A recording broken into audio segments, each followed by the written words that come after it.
টানা বৃষ্টির জের ফুসছে একাধিক নদী, রাস্তায় স্রোত, জলমগ্ন কঙ্কালীতলা মন্দিরে বিয়ে।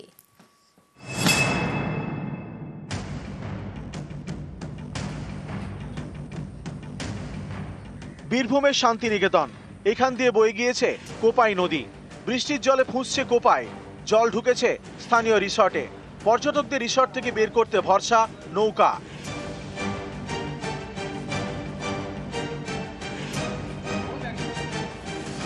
কোপাইয়ের জল কঙ্কালীতলা মন্দির চত্বরে।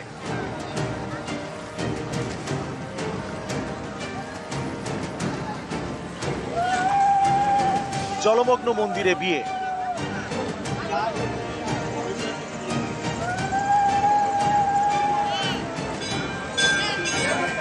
তো জানতাম না, তাহলে এই সময় বিয়ে করতাম না। শুধু অসুবিধা হলো এই যে সামনে এত জল জমে আছে, অসুবিধা হলে বেরিয়ে আসবে। জল পেরিয়ে বিয়ে করলে একটা স্মৃতি থাকবেই। বীরভূমের রামপুরহাট, এখানকার ফটকদুয়ারের রাস্তায় জল।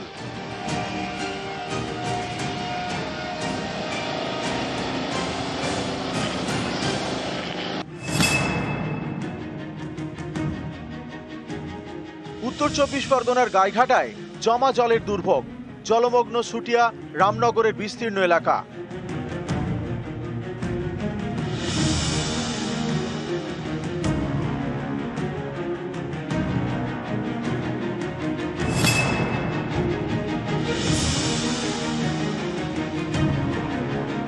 পূর্ব বর্ধমানের রায়না, এখানে ফুঁসছে মুন্ডেশ্বরী।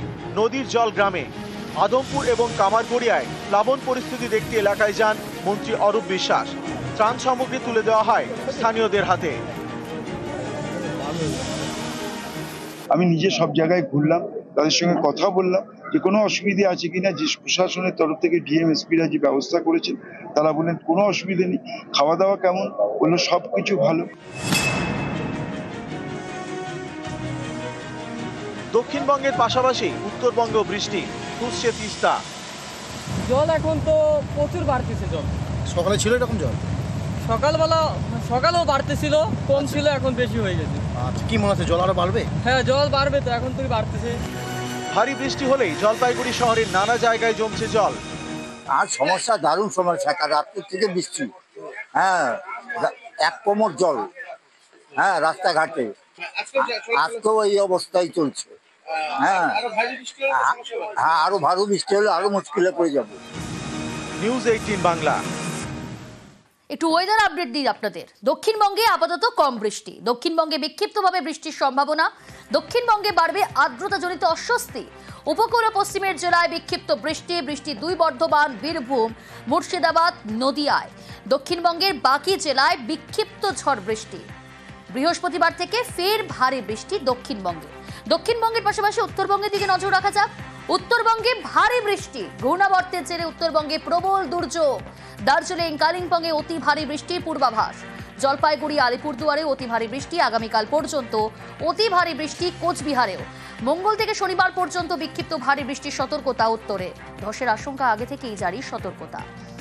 3রা আগস্ট উত্তরবঙ্গে ভারী থেকে অতি ভারী বৃষ্টির সম্ভাবনা। 4ঠা আগস্ট অধিকাংশ জায়গায় উত্তরবঙ্গে হালকা থেকে মাঝারি বৃষ্টির সম্ভাবনা রয়েছে। 5 আগস্টে ভারী বৃষ্টির সম্ভাবনা রয়েছে উত্তরবঙ্গে।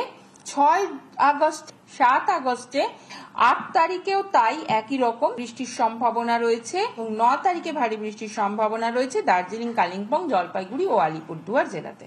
দক্ষিণবঙ্গে ভারী বৃষ্টির সম্ভাবনা আছে 7 আগস্টে, 3রা আগস্ট, 4ঠা আগস্ট এবং 5ই আগস্ট। দক্ষিণবঙ্গে সব জায়গাতেই বজ্রবিদ্যুৎ সহ হালকা থেকে মাঝারি বৃষ্টির সম্ভাবনা রয়ে যাচ্ছে। কলেজে কম খরচে পড়ুয়াদের খাবার ব্যবস্থা। রাজ্য সরকারের টাকায় ডেবরা কলেজে চালু হলো এসি ক্যান্টিন, নাম খাদ্যছায়া।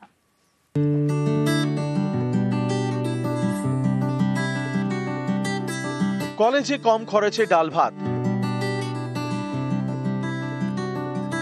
ডেবরা কলেজে চালু হলো এসি ক্যান্টিন। পশ্চিম মেদিনীপুরের ডেবরা কলেজ, পড়ুয়া 4000-এর বেশি। অনেকের বাড়ি কলেজ থেকে দূরে। ভোরে বাড়ি থেকে বেরিয়ে কোচিং এ যান, তারপর কলেজে। পেট ভরে খাওয়া হয় না, বাইরে হোটেল বা দোকান থেকে খাবার কিনতে খরচ অনেক। এইসব পড়ুয়াদের কথা ভেবেই ক্যান্টিন তৈরির উদ্যোগ নেয় কলেজ কর্তৃপক্ষ। 6.5 লক্ষ টাকা বরাদ্দ করে রাজ্য সরকার। এবার সেই এসি ক্যান্টিন চালু। এসি ক্যান্টিন সকাল 10:30 থেকে খোলা। এখানে মিলছে টাটকা খাবার, খরচও কম। নিরামিষ আমিষ সব রকম খাবারেরই ব্যবস্থা রয়েছে। আমাদের কলেজে 4,500 উপরে ছাত্রছাত্রী, তারা ডেবরা, পিংলা, কেশপুর, সবং প্রত্যন্ত ভিতরের অংশ থেকে আসে। সকালবেলা কলেজে চলে আসে এবং 5টা 5:30টায় বাড়ি যাচ্ছে। অনেক সময় ভালো খাবার পায় না, মানে ভাত পায় না। খুব ন্যায্য মূল্যে যতটা সম্ভব সাবসিডি দেওয়া যায় দিয়ে আমরা তাদের জন্য খাদ্য ছায়া প্রকল্পে সরকারের সাহায্যে বোধন করলাম। এখানে খাদ্য ছায়া যে ক্যান্টিনটা হলো, আগে ক্যান্টিন ছিল, তার সঙ্গে খাদ্য ছায়া জুড়ে দিতে এখানে ভাতের ব্যবস্থা, ভাত, তরকারি, ডাল, মাছ, মাংস, ডিম এগুলো খাওয়ারগুলো আছে এবং তাতে বেশ একটা খুব রিজনেবল প্রাইসে তাদেরকে খাওয়ারটা দেওয়া হচ্ছে। আমার মনে হয় এখানকার যারা ছাত্রছাত্রী তারা ইমেন্সলি বেনিফিটেড হবে।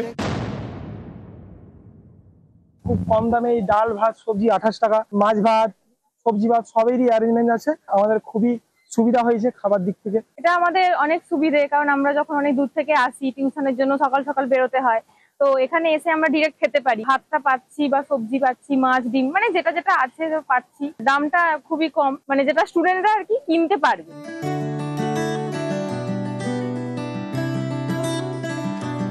পশ্চিম মেদিনীপুর থেকে দিগ্বিজয় মাহালি, নিউজ 18 বাংলা।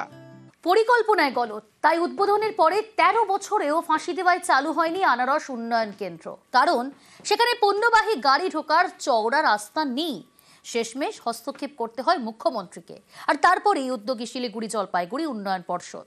রাস্তা বড় করতে জমি প্রয়োজন, সেই জমি কিনতে মালিকদের সঙ্গে বৈঠক হলো রবিবার।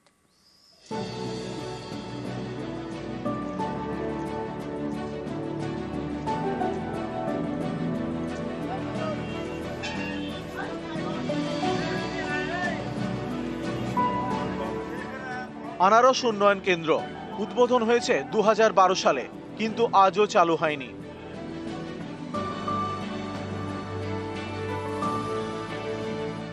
শিলিগুড়ির ফাঁসি দেওয়ার ভীমভার, এখানেই আনারস উন্নয়ন কেন্দ্র। বড় বড় গাড়িতে করে উত্তরবঙ্গের বিভিন্ন জায়গা থেকে এখানে আনারস ঢুকবে। এখান থেকে তা পাঠানো হবে বিদেশে।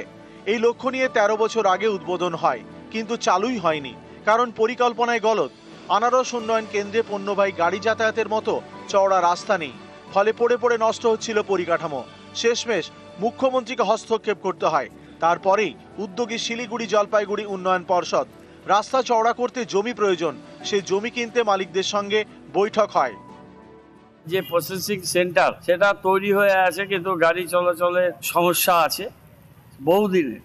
আমরা চেষ্টা করে মেটাতে পারিনি। ওখানকার স্টেক হোল্ডার তাদের সাথে একটা মিটিং হয়েছে, তারা প্রত্যেকে ছিল, তারা জায়গা দিতে রাজি হয়েছে। সরকারি যে আইন, সেই আইনে জমিগুলো কেনা হবে। জমি জটটা মিটে গেলে রাস্তা তৈরি হয়ে ওখানে একটা গাড়ি যাওয়া আর আসা সেটা হবে। মুখ্যমন্ত্রী মমতা ব্যানার্জির স্বপ্ন প্রজেক্ট এটা, সবাই এটা বলেছে একমত হয়ে যে আমরা এই জমি দিতে চাই, রাজ্য সরকারের কাজ করুক। আর এটা পাইনঅ্যাপল হাবটা পুরো স্টার্ট হলে আমার মনে হচ্ছে সামাজিক আর আর্থিক উন্নয়ন এই ক্ষেত্র খুব বড় মাপে হবে। আনারস উন্নয়ন কেন্দ্রে বড় গাড়ি যাতায়াতের জন্য 40 ফুট চওড়া রাস্তা তৈরি করতে চায় এসজেডিএ।